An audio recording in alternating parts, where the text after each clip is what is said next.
Have you ever stood at the edge of life, surrounded by noise, confusion, and pressure, and felt like the silence of God was louder than the cries of your hearts? Have you ever prayed and heard nothing, fasted and felt nothing, waited and yet it seemed like nothing? In moments like these, the enemy whispers lies, your emotions betray you, and even those closest to you can't understand the weight you carry. But I bring you a message from the throne room of grace. Stay calm and seek God, because there is a kind of peace that does not come from circumstances. It comes from knowing. There is a power in quiet trust that moves mountains, splits seas, and commands storms to be still. In a world that celebrates noise, God calls us into stillness. In a generation chasing speed, heaven calls us to wait. It is not weakness, it is wisdom. It is not delay, it is divine design. The calmness of the Spirit is a signal that the government of God has taken over. So before we go further, I invite you to lay down every fear, every rush, every weight, and step into the sacred realm where stillness becomes strength and trust becomes your weapon. Stillness is a weapon in the Spirit. It is not laziness, not weakness, and certainly not ignorance. It is a coded strategy in the realm of the Spirit, a posture that men of light have understood but many ignore because it does not appeal to the flesh. In the world of men, the louder you are, the more powerful you appear. But in the economy of the Spirit, it is not noise that moves God, it is alignment, and stillness is proof of alignment. There are moments in life when the most spiritual thing you can do is to be still. Not because there is nothing to say, but because anything you say outside His voice will be contaminated with fear and flesh. Stillness is not being void of motion. It is the intentional decision to refuse to move until His presence goes before you. The old prophet said, "You shall not go out with haste." Haste is not speed. Haste is motion without presence. And there are many today who are running fast in life, but in a direction that God never sent them because they could not wait. Stillness is what separates those who react from those who respond. In every warfare there is the noise of confusion and the temptation to act fast so that people think you are strong. But the spiritual man knows that not every movement is victory. He knows that heaven has a protocol, and sometimes that protocol demands that you hold your peace and wait on the Lord. This is why many lose battles, not because they didn't fight, but because they fought too soon. In the Spirit, stillness is a language. It speaks of trust. It speaks of depth. It says, "Even though I do not see the rain or the wind, I believe that this valley will be filled with water." It says, "Though He slay me, yet will I trust Him." It says, "I know my Redeemer lives." That kind of calmness cannot be manufactured. It is born from an encounter. A man who has heard God in the secret place does not tremble before men. When you see someone who is not in a hurry to prove anything, not under pressure to react, not chasing shadows to defend themselves, you are looking at one who has built an altar of stillness. The enemy thrives in noise. Confusion is the atmosphere he manipulates. But when a man becomes calm, when he refuses to panic, when he goes down on his knees and begins to worship instead of complain, suddenly the heavens begin to shift. Stillness is how you provoke divine motion. God does not move where there is noise of the flesh. He moves where there is the sound of faith. And the sound of faith is often silence born from conviction, not anxiety. Many doors are shut today not because God is unwilling, but because men are too loud to hear Him. Stillness is how you hear the strategy. It is how the instruction comes. It is how the angels are dispatched. Trust is not a product of emergency. Trust is not built in crisis. Trust is cultivated in the secret place long before the storm comes. A man who has not tarried in the presence of God, who has not learned to hear His voice in the quiet seasons, will not suddenly trust when everything is shaking. What many call faith in difficult times is often panic wrapped in religious language, because true trust cannot be faith. It is the fruit of consistent intimacy. The secret place is where God reveals himself, not just as a provider or a healer, but as a father. It is in that place of deep communion, where your heart is laid bare, where your desires are surrendered, and your will is crucified, that trust is formed. There is a dimension of God you will never know until all you have is him. There are revelations that are not given in corporate gatherings. They are reserved for the man who lingers, for the one who shuts his door behind him, and says, Lord, I didn't come to ask for things, I came to know you. Trust is the result of encounters. When a man meets God, not in theory, not in a sermon, but in experience, something changes in his response to life. He no longer interprets events from the lens of fear. He may not know how God will do it, but he knows that God will do it. That assurance is not arrogance. It is a product of fellowship. It is confidence rooted in history with God. When you have walked with him through fire and not been burned, through water and not drowned, your language changes. You begin to say, I have seen too much of his faithfulness to doubt him now. In the secret place, trust is formed because God reveals his patterns. You begin to discern his ways, not just his acts. You stop demanding immediate outcomes and start following divine time. You stop comparing your life with others, because you now understand that destiny is custom made. You begin to wait differently. You wait with revelation, not with frustration. And while others are panicking because of delay, you are at peace. Not because you have the answers, but because you have the one who holds the answers. That trust gives you stability. It makes you unshakable. While the wind blows and systems crash, you carry a stillness that cannot be explained by logic. People look at you and wonder why you are not broken under pressure. They don't know your anchor is not visible. They don't know your confidence is not in what is seen. They don't know that behind closed doors, you have wrestled in prayer, you have cried, you have worshipped, and God has spoken to you. And when he speaks, it settles it. That is why trust is not a gift.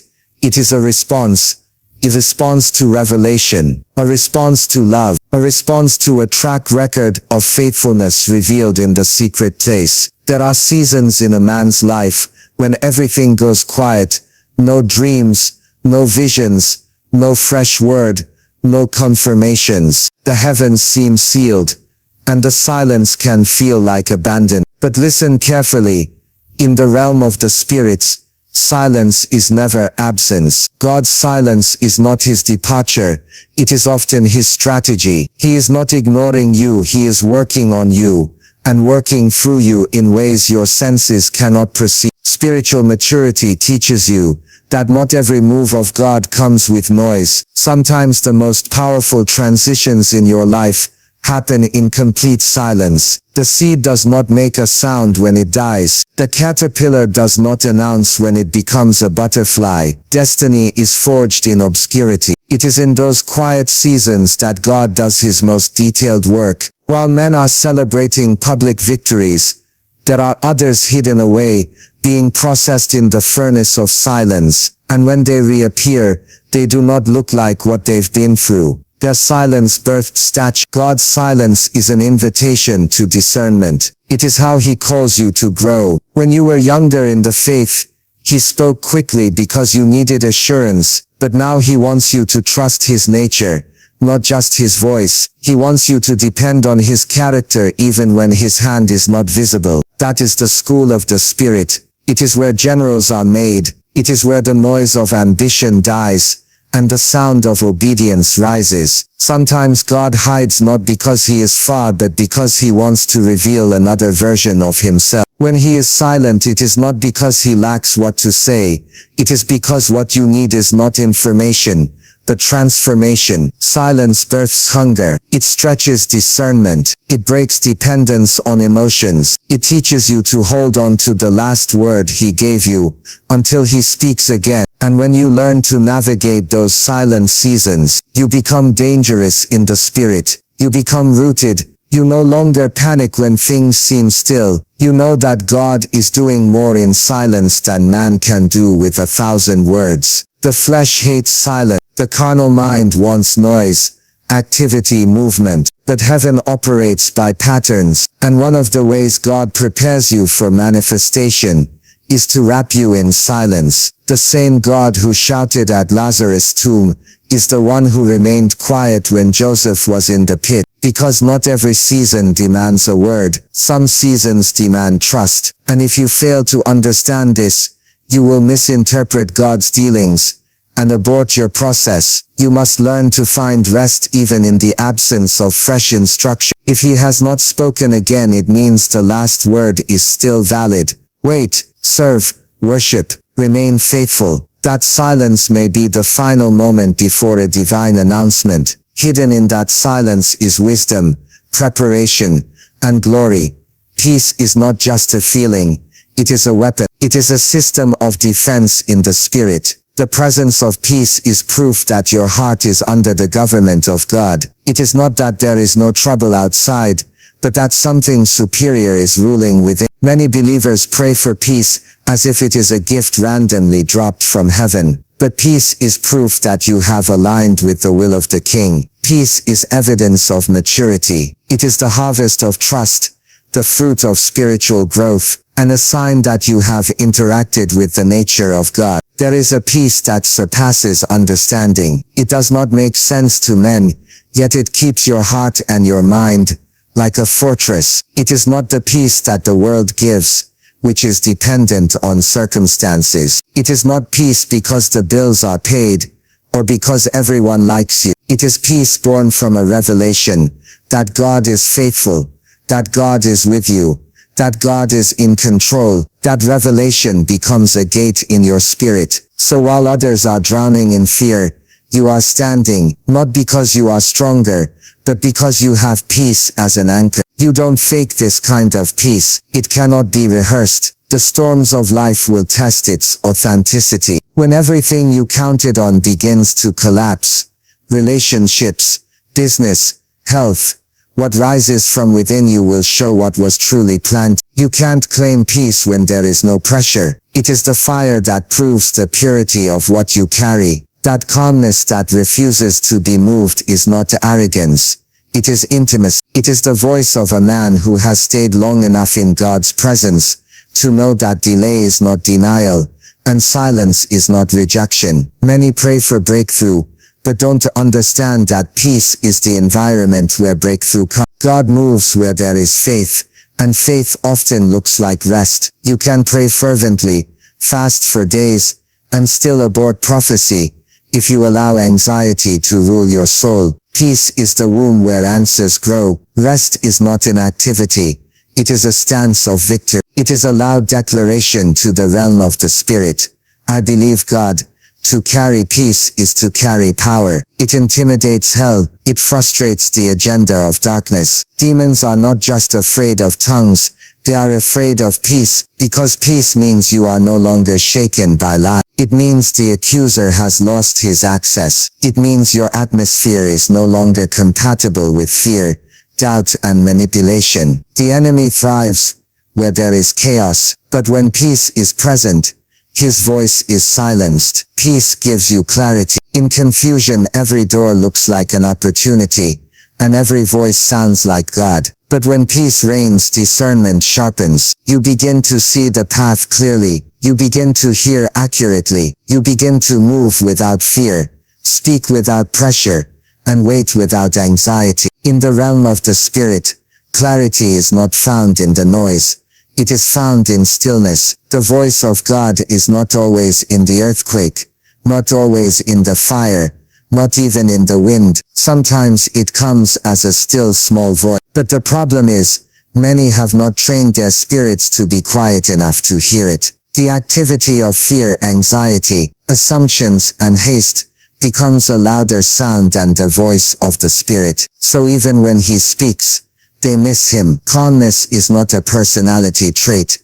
It is a spiritual posture. It is the atmosphere that attracts divine direction. When a man becomes quiet before God, not just in body, but in heart, he opens the gate for instruction. The voice of God travels on the frequency of peace. Confusion is the enemy's frequency. That is why the enemy will do everything to make you panic, because he knows the moment you are still, light will come. When you are calm, you begin to discern movement in the Spirit. Suddenly, scriptures become alive. Suddenly, a thought is quickened. Suddenly you know what to do, not because you figured it out, but because stillness positioned you to receive divine intelligence. Direction is not always dramatic. Most of the time it is subtle, a nudge, a witness, a knowing in your spirit. And this is why many miss it, because they are looking for a loud voice, but ignoring the whisper. When your heart is too noisy, you can't hear the whisper. But when you are calm, when you have laid aside the fear, the pressure to act, the need to impress, you enter into a dimension where God's will becomes clear, almost effortless. It's not that it wasn't there before, it's that now you can perceive it. God does not struggle to speak. It is man who struggles to hear. Calmness clears the clutter. It helps you separate the urgent from the important, the loud from the true, the flesh from the spirit. Calmness is a technology of preservation. One wrong step taken in anxiety can cost you 10 years. One decision made in haste can close a door God intended to open. But when you are still, when you have learned to wait, to worship, to inquire, to yield, you make fewer mistakes, because your steps are ordered. There is a rhythm to divine instruction. God does not speak because you are desperate. He speaks because you are aligned. An alignment requires quietness. The flesh wants motion, wants performance, wants results now, but the spirit waits for alignment. Calmness is how you say to God, I trust you more than I trust my own senses. It is how you surrender control and embrace process. It is the place where fear dies and discernment lives. It is where light comes, where burdens lift, where direction flows like a river. In the quiet you discover that God was not far. He was waiting for you to be still. Because when you are calm, you are ready. Ready to see, to hear, to move not ahead of him but with him. Beloved, in these times of uncertainty, when the systems of men are failing and the hearts of many are fainting, there is a higher way, a posture not of panic, but of stay calm and seek God, for it is in the stillness that power is revealed. It is in the silence that trust is built. It is in the hidden place that clarity. The world may be shaking, but you are not of this world. You are of a kingdom that cannot be moved. And as you learn to wait, to worship, to walk in quiet confidence, you will see the mighty hand of God like never before, not by striving, not by noise, but by trust, surrender and stillness. May this be your testimony, that in the middle of the storm, you stood not because you had all the answers, but because you had His presence. Thank you for giving your time and heart to this message. As you journey forward, may grace speak for you, may peace guard you, and may divine direction never be far from you. You are not alone. He goes before you. Stay calm, trust deeply, walk boldly. God bless you, and good luck on your journey of faith and victory.